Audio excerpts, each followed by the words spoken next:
be sure to turn the power off before performing any maintenance. Before performing this service, it is necessary to shut off the water.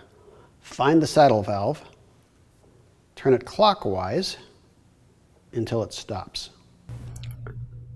All right, here we have the drum assembly. We're going to go ahead and replace this humidifier pad. So, first thing we want to do is find this spring steel clip down here.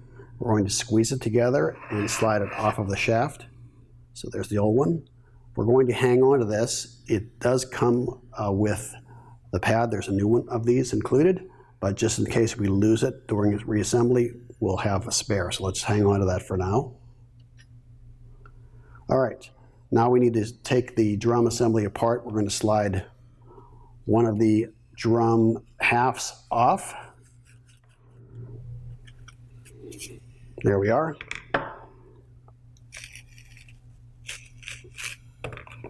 So here's the pad. We're going to get rid of the old pad. All right, now we have the two drum halves and the stainless steel shaft. This is a good time to wash these in mild soap and water to get the scale off of them.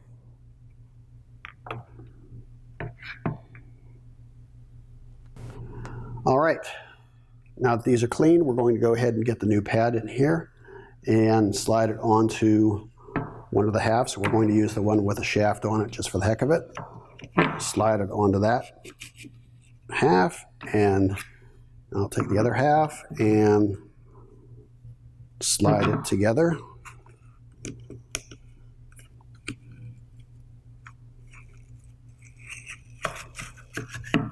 All right, so you push these two drum halves together until they are touching in the center.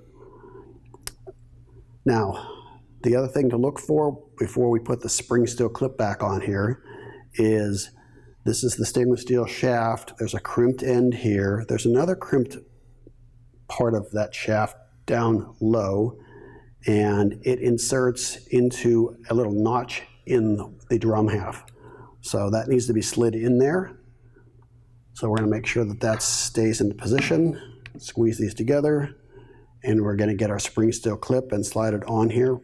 Squeeze it together, slide it onto the shaft, and all the way down. Okay.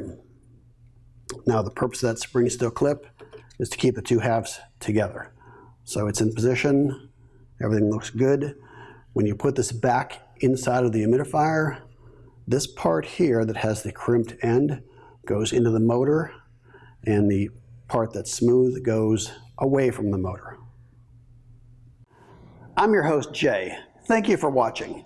For additional help or questions, please feel free to contact us.